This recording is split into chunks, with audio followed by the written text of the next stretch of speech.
بسم الله الرحمن الرحيم الحمد لله رب العالمين وصلى الله وسلم وبارك على نبينا محمد وعلى آله وصحبه أجمعين. Assalamu alaikum wa rahmatullahi wa barakatuh. My brothers, my sisters in Islam, welcome to our series on the tafsir of the stories of the Quran.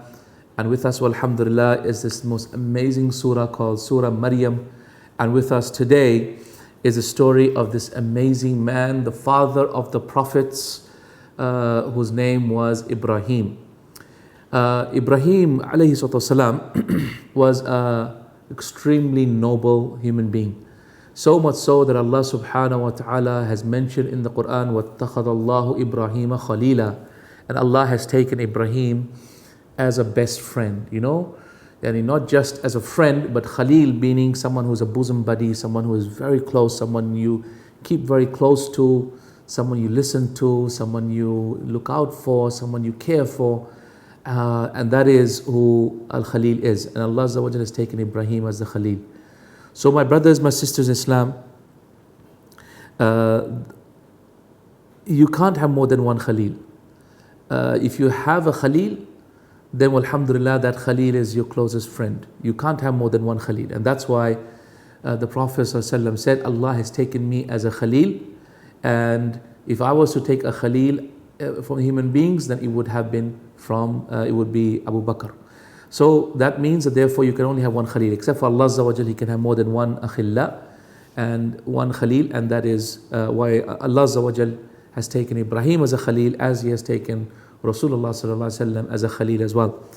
My brothers, my sisters in Islam, the story of Ibrahim is really amazing. He was born in approximately 1950 before the birth of the Christian era, which is 1950 or so BC.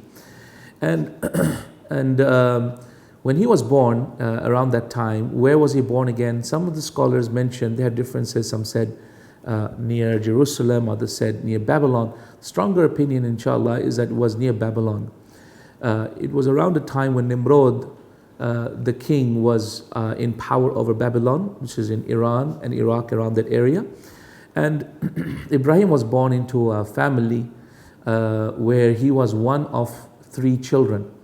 One of his brothers' name was Haran, and Haran was the father of Lut alayhi salatu wasalam. So therefore, Lut alayhi salatu wasalam was the essentially the nephew of Ibrahim, Ibrahim being the uncle of Lut alayhi salatu wasalam. So they're from the same similar family. Lut alayhi salatu wasalam, obviously the story is well known about Lut, and the story of Ibrahim, alhamdulillah, has been mentioned in the Quran numerous times. Ibrahim alayhi salatu wasalam grew up as a young man, and he was a very sensible young man with a lot of common sense.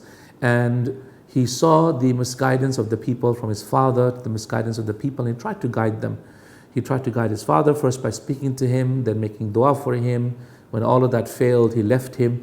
He tried to guide the people by breaking the idols and showing how the idols themselves cannot defend themselves. He tried to guide the people as well by showing them the stars and the moon and then the sun, and showing how all of these are not worthy of being Allah Azza wa Jal. He also tried to guide the people by being in the kingdom of Nimrod and trying to show Nimrod how he definitely is not the king. He also tried to guide the people through his children and through his ibadah. And alhamdulillah, Allah subhanahu wa ta'ala made him the first person to call for Hajj, the father of the prophets from whom all the prophets came. Now the Jews and Christians also consider Ibrahim alayhi salam as one of their prophets as well, though they are a bit confused on what to say about him. Like, what do Christians really say about Ibrahim? Very confused answer. You will find some opinions stating that Abraham was a prophet of God. Some said he was no closer than that. Some said that he was he Christian? When the question is really posed, was he Christian? And how can he save himself if Jesus Christ came later and no one can enter Jannah except through Jesus, according to what the Christians say? Then what about Ibrahim? How did he get guided? All of those things give you very unclear answers from the Christians. From the Jews, they consider Ibrahim to be Jewish. Though when you tell him that how is that the case when actually Musa alayhi salatu wasalam, how is that the case when Banu Israel came from, according to them, Ishaq, and he was the original Israel, from whom came all the different tribes. From them came Musa alayhi salatu wasalam. So how was it that Ibrahim was a Jew? How could he have been a Jew? So again, you have very confused answers from them, and that's why Allah Azza wa Jalla says in the Quran, Ya Ahlul Kitab, why do you argue about Ibrahim? وَلَقَدْ أُنزِلَتِ التَّوْرَاةُ وَالْإِنْجِيلُ مِنْ بَعْدِهِ. Yani, why do you argue about Ibrahim when the Torah and the Injil were revealed after him? So why do you argue about Ibrahim that he was a Jew, no, he was a Christian? Yani, come on, they don't have any clear answers except for Islam, who gives the best answer, that Ibrahim was indeed an ummatan qanitan lillah. He was a ummah on his own, worshipping Allah subhanahu wa ta'ala. Ibrahim alayhi salam, it was reported that he tried to convince his people whilst a young man that they should not believe in idols. The story in the Quran is narrated that he broke all the idols except for the main one, and he put the axe on the main one, and the people knew that they were misguided. They couldn't speak to the main one. Ibrahim said, I didn't do it, ask this main idol if indeed he can speak. And they knew that they were dhalimeen. But then they all came together and said, we're going to burn Ibrahim. So they built a big bonfire for 1 whole month, gathering the wood, and until they said the heat was so high and so much in the sky that a bird could not fly over except that it would fall into it from the heat. So they stripped off the clothes of Ibrahim alayhi salam, and then they threw him into the fire. Because they stripped the clothes of Ibrahim alayhi salam, it is for this reason why in the authentic hadith the Prophet said the first to be clothed on the day of judgment will be Ibrahim, because he was stripped naked in the cause of Allah Azza wa Jal. Subhanallah. So whoever is, I guess, embarrassed in the path of Allah, whoever is dishonored in the path of Allah, Allah will honor him, because he did that for Allah Azza wa Jal on the day of judgment. So they stripped him of his clothes, they threw him in the fire, and lo and behold, Jibreel came to Ibrahim whilst he was being thrown into the fire. He said, Ya Ibrahim, do you have any need for me? He said, as for you, no, I have no need for you, but as for Allah, then I have a need for him. So at that point, Allah Azza wa Jal, Ya Rab, what exemplary human beings. Even at the point of being thrown into the fire, Allah tested him. Do you put your tawakkul on an angel, or do you put your tawakkul on the Lord of the angels? And who did he put his tawakkul on? Allah Azza wa Jal. And as he was flying in the air, being thrown into the fire, Allah said to the fire, become cool and salam, a peace for Ibrahim. So the fire became so cold. It was narrated in the tafsir that had Allah Azza wa Jal not said after cold the word salam and peace and safety, that the coolness of the fire would have frozen Ibrahim. Yeah, but subhanallah, this is the amazing nature of the miracle of Allah Azza wa Jal, that Ibrahim was in the fire, he wasn't burnt, and he came out blemish free. Alhamdulillah. Then he walked off. People saw that miracle, still did not change. So Nimrod calls him. Why does Nimrod call him? Because he's like really shocked. How is this guy, safe in the fire? The story spread far and wide.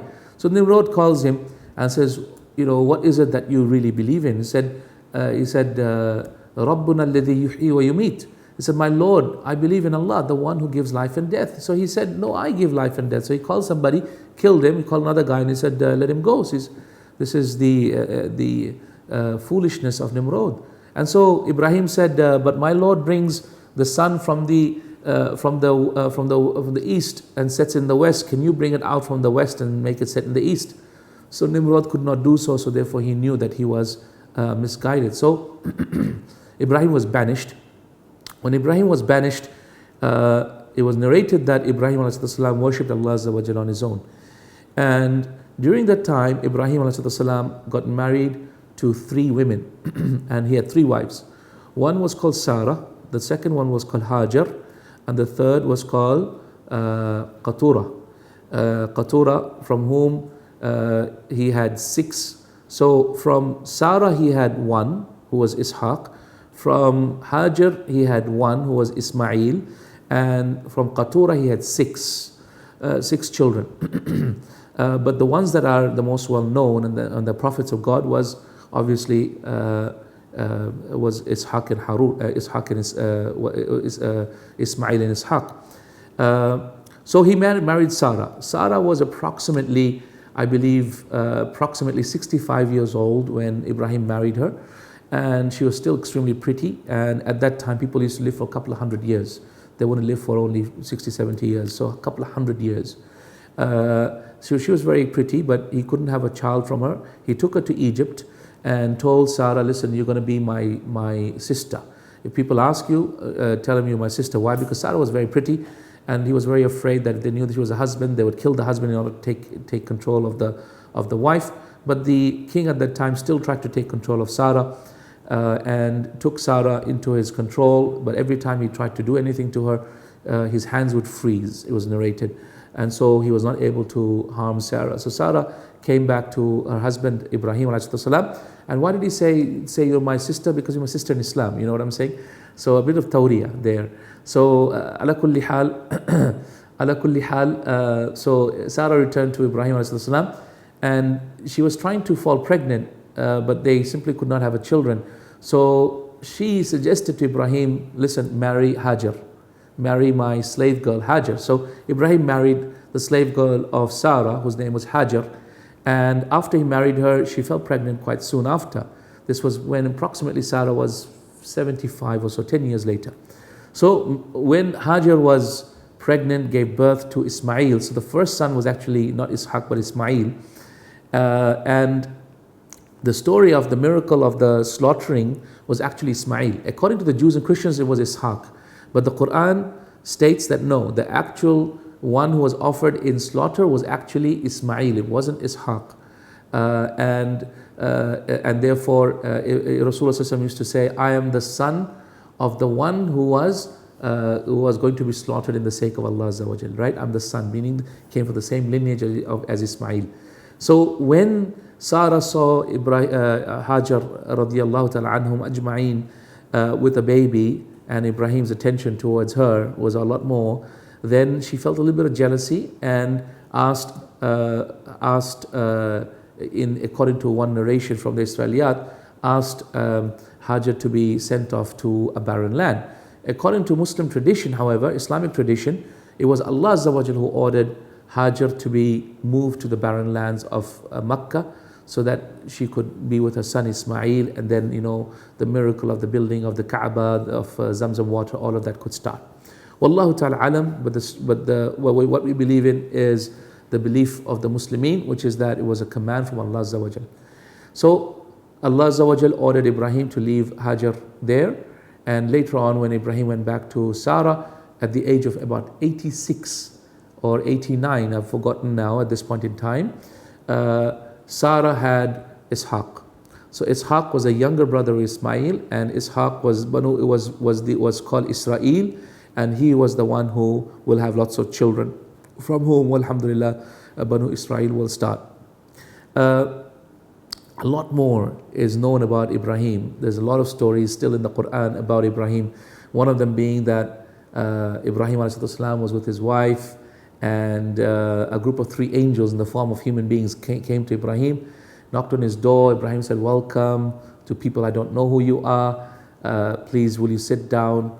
Then he came up with a massive fat lamb that he had cooked and his wife had cooked, put it in front of the angels. The angels did not eat because angels don't eat. And so Ibrahim awjasa min nafsi khifa, as the Quran says, that he had fear in his heart from it. قَالُوا لَا تَخَفْ, he said, don't be afraid, and take the glad tidings of a blessed son, which is Ishaq, Allah is going to send you. And that فَمَا خَطْبُكُمْ أَيُّهَا الْمُرْسَلُونَ, what is your purpose, O the one who has been sent here? قَالُوا إِنَّا أُرْسِلْنَا إِلَى قَوْمٍ مُجْرِمِينَ, we have been sent to a people who are very evil. Who? It was the people of Lut. So that is how the story of Ibrahim and Lut combined together. That the angels who came down to send down rocks upon the people of Lut ﷺ and to turn their cities upside down, actually first came to visit Ibrahim ﷺ because he was such a noble man, and to give their salams to Ibrahim ﷺ. طيب, this is the story of Ibrahim. Let's take it inshallah. Very soon, right after this, Allah will talk about Idris, we'll talk about Ismail, we'll talk about Musa alayhi salam. He'll talk about some of the prophets inshallah which we're going to take today. Bismillah. Let's get started. فَاخْتَلَفَ الْأَحْزَابُ مِنْ بَيْنِهِمْ. This is in Surah Maryam, verse number 37. فَاخْتَلَفَ الْأَحْزَابُ. So therefore the Ahzab, meaning the groups, and that could mean Muslims, Jews, Christians, all the people who have some sort of belief in Isa alayhi salam, had differences. فَاخْتَلَفَ الْأَحْزَابُ مِنْ بَيْنِهِمْ, in between themselves. فَوَيْلٌ لِلَّذِينَ كَفَرُوا. So woe to those who have disbelieved.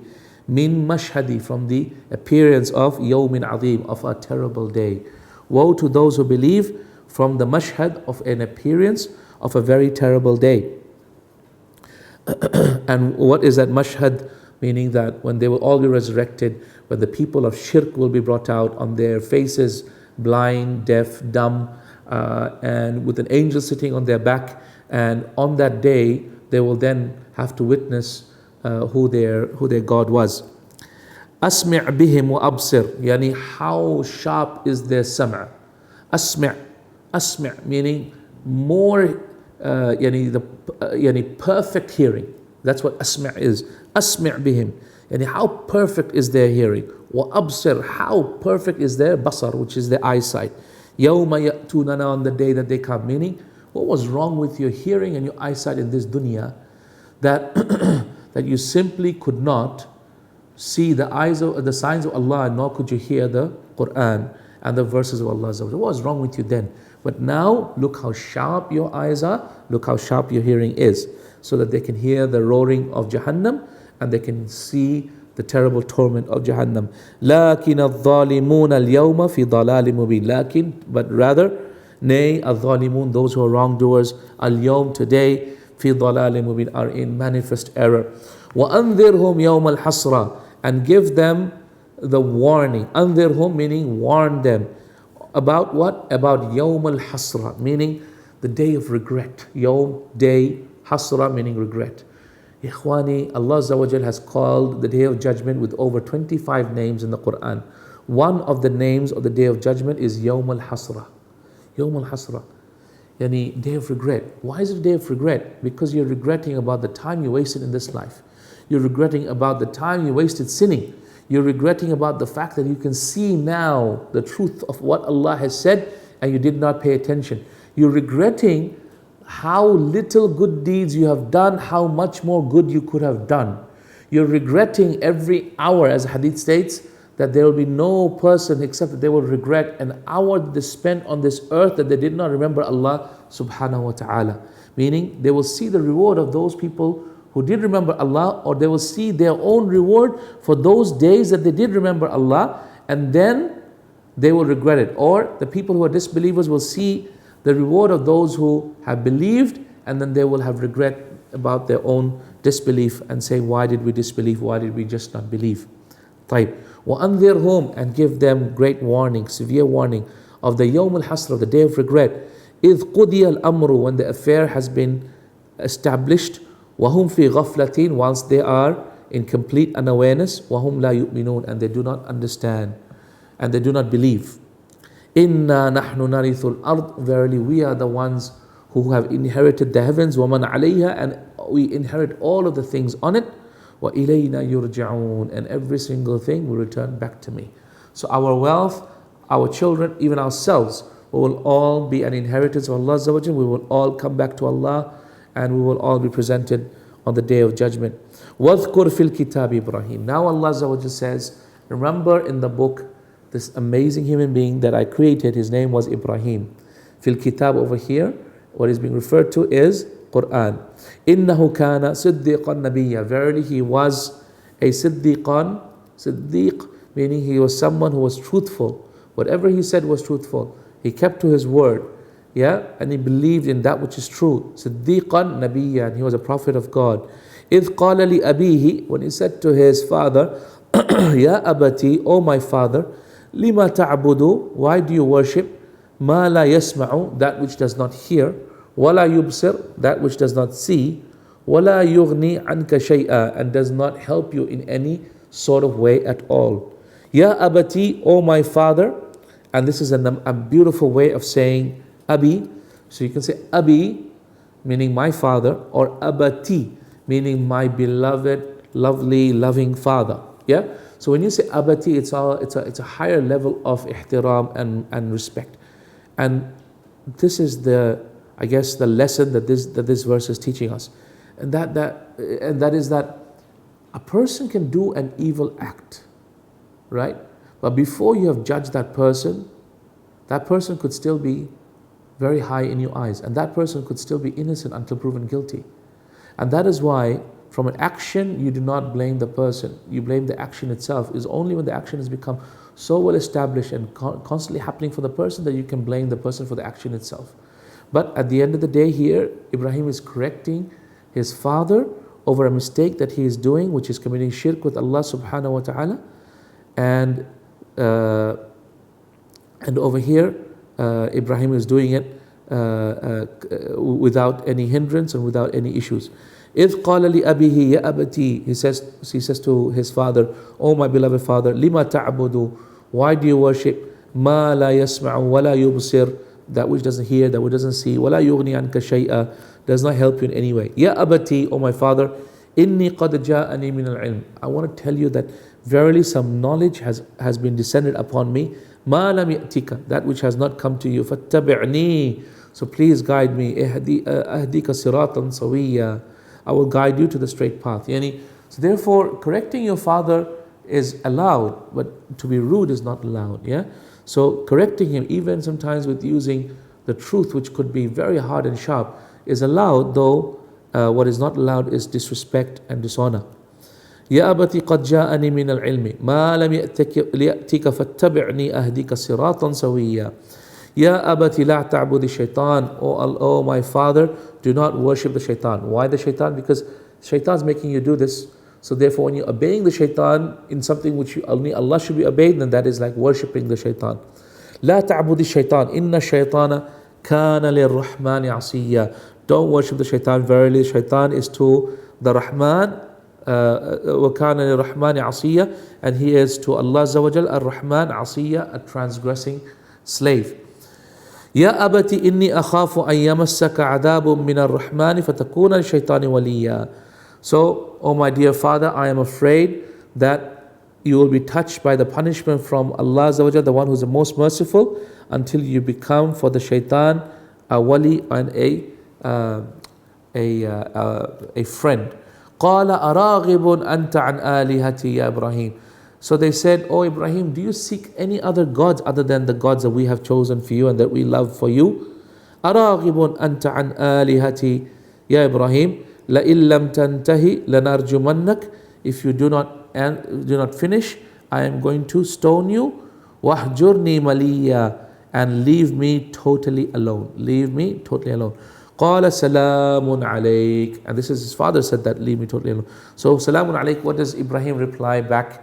He says سلام عليك, oh Allah, okay, peace, Ya Rabb, don't get angry, don't get angry. سلام عليك, سلام عليك, سأستغفر لك ربي, I will seek your forgiveness with Allah. إنه كان بي حفيا, verily he is with me a very caring being. إنه كان بي حفيا وأعتزلكم, and I'm going to stay away from you. وما تدعون من دون الله, and that which you worship other than Allah. وأدعو ربي, and I will call upon my Lord. عسى أن ألا أكون بدعاء ربي شقيا, so that I am not to my dua to Allah Azza wa Jal ungrateful and Allah doesn't answer me. طيب. وأعتزلهم وما يتدعون من دون الله. So وَأَعْتَزِلُكُمْ, and I'm going to stay away from all of you and all that you worship in other than Allah, and I'm going to call upon Rabbi, my Lord. عَسَىٰ أَلَّا أَكُونَ بِدُعَاءِ رَبِّ شَقِيًّا, so that perhaps it may be that I'm not with the dua that I have for Allah Azza wa Jal shaqiyya, ever rejected. فَلَمَّا اعْتَزَلَهُمْ, so when he stayed away from them, وَمَا يَعْبُدُونَ مِن دُونِ اللَّهِ, and what they worship other than Allah Azza wa Jal, وَهَبْنَا لَهُ إِسْحَاقَ وَيَعْقُوبَ, we gave Ishaq and Yaqub as a gift and a present. Why? That is when he had advised them then he had decided to stay away from them and be completely free of them. Allah gave him a gift. What was the gift? He blessed him with Ishaq and he blessed him with Yaqub. وَكُلًّا جَعَلْنَا نَبِيًّا. And every single one of them, we made them into a prophet. So I believe I might have made a mistake last time when I was saying. So it was Ismail and Ishaq. From Ishaq came Yaqub, and Yaqub was the original Banu Israel. طيب. وَكُلًّا جَعَلْنَا نَبِيًّا. And every single one of them we have made into a prophet. وَوَهَبْنَا لَهُم مِّن رَحْمَتِنَا. We have blessed them from our mercy. وَجَعَلْنَا لَهُمْ. And we have made for them لِسَانَ صِدْقٍ, with the tongue of truth, aliyya, high mention. Meaning Allah Azza wa Jal has blessed them with mercy and has put for them from Him highest mention of mercy from the most truthful tongue, meaning from the most truthful people. وَاذْكُرْ فِي الْكِتَابِ Musa. Now Allah Azza wa Jal will move on after mentioning the beauty and the beautiful story of Ibrahim alayhi. Allah moves on to mention the story of Musa, and that is going to be a very, very a quick one. وَوَهَبْنَا لَهُ مِنْ رَحْمَتِنَا وَجَعَلْنَا لَهُ لِسَانَ صِدْقٍ عَلِيًّا وَاذْكُرْ فِي الْكِتَابِ Musa. And remind in the book the story of this man Musa alayhi. إِنَّهُ كَانَ مُخْلَصًا, not mukhlisan, mukhlis meaning sincere, mukhlas with the fatha over the lam. Mukhlasan means the chosen slave, right? إِنَّهُ كَانَ مُخْلَصًا, he was a chosen slave. وَكَانَ رَسُولًا نَبِيًّا, and he used to be from the Rasul, the messengers and the prophets. وَنَادَيْنَاهُ مِنْ جَانِبِ الطُّورِ الْأَيْمَنِ. And we called out to him from his right where there was a beautiful mountain called Tur mountain. وَقَرَّبْنَاهُ نَجِيًّا, and we brought him close to us. وَوَهَبْنَا لَهُ مِنْ رَحْمَتِنَا, and we blessed him with mercy from us. أَخَاهُ هَارُونَ نَبِيًّا, the brother of Harun, as a helper to Musa alayhi salam. The brother of Musa, whose name was Harun, as a helper to Musa alayhi salam to discharge his affairs. وَاذْكُرْ فِي الْكِتَابِ Ismail. Now Allah says, remind also in the book the mention of this man Ismail. After having mentioned that Ismail was one of his sons, Allah Azza wa Jalla now mentions the prophet Ismail, who was of course the son of Ibrahim. And so Allah mentions the son. إِنَّهُ كَانَ صَادِقَ الْوَعْدِ. He was truthful to his promise. صَادِقَ الْوَعْدِ وَكَانَ رَسُولًا نَبِيًّا, and he used to be a messenger and a prophet of God. وَكَانَ يَأْمُرْ أَهْلَهُ بِالصَّلَاةِ, and he used to order his people in order to pray. وَالزَّكَاةِ, and to give the zakat. وَكَانَ عِنْدَ رَبِّهِ مَرْضِيًّا, and he was very, very beloved to Allah subhanahu wa ta'ala. And that's why, ikhwani, the issue of salah and zakat is something which all the prophets of God have taught their people. They used to pray, if not 5 daily prayers, but they used to have their own prayer. And they used to give zakat daily. And this is extremely important. We should try and give the wealth of our money or any sort of wealth at all, any donation early, walhamdulillah. وَكَانَ يَأْمُرْ أَهْلَهُ بِالصَّلَاةِ وَالزَّكَاةِ وَكَانَ عِنْدَ رَبِّهِ مَرْضِيًّا, and he was very, very beloved to Allah subhanahu wa ta'ala, because he was someone who was righteous, pious, from a father was righteous and pious. And when you have a khalil, when you have a very beloved man, a person that you love so much, he's your khalil, then anything that is part of that khalil or it's associated with that khalil you love. Oh, mashallah, here's my friend Yahya. Mashallah, Yahya, how you doing? Good, alhamdulillah. So Yahya, where do you like to eat? I like Asian food, Yahya says. But you know in your heart you hate Asian food, for example. So but here you tolerate it and you love it because you know what? Yahya is your khalil, is your best friend. How can you not? Yeah. So my brothers, my sisters, Islam, it's really, really important that you understand that Allah subhanahu wa ta'ala, when He loves you as a khalil or has loved a khalil, then everything of the khalil, so the offsprings of the khalil, Allah will love as well, isn't it? So if Allah loves Ibrahim, then the offsprings of Ibrahim, Allah will make them into prophets and Allah will make them loved as well. وَكَانَ يَأْمُرْ أَهْلَهُ بِالصَّلَاةِ وَالزَّكَاةِ وَكَانَ عِنْدَ رَبِّهِ مَرْضِيًّا. He was very beloved to his Lord. وَاذْكُرْ فِي الْكِتَابِ Idris, and remind in the book the mention of Prophet Idris. Idris, alayhi salam, إِنَّهُ كَانَ صِدِّيقًا نَبِيًّا. I guess, what I might do is, inshallah, I'm going to stop at Ismail today, and I'm going to, inshallah, mention Idris and Nuh tomorrow, so that I can combine it with the story of some of the other prophets that I mentioned, inshallah ta'ala, and so that the rest of the surah becomes easy, inshallah. I might stop here, and inshallah ta'ala, when Allah Azza wa Jal gives us the time and the opportunity tomorrow, come back to the story of Idris and Nuh and others and explain in detail, because if I start that now, I will not be able to finish and do any real justice to this, inshallah. Ya Ikhwani, the story of Ibrahim is one of absolute submission to Allah Azza wa Jal.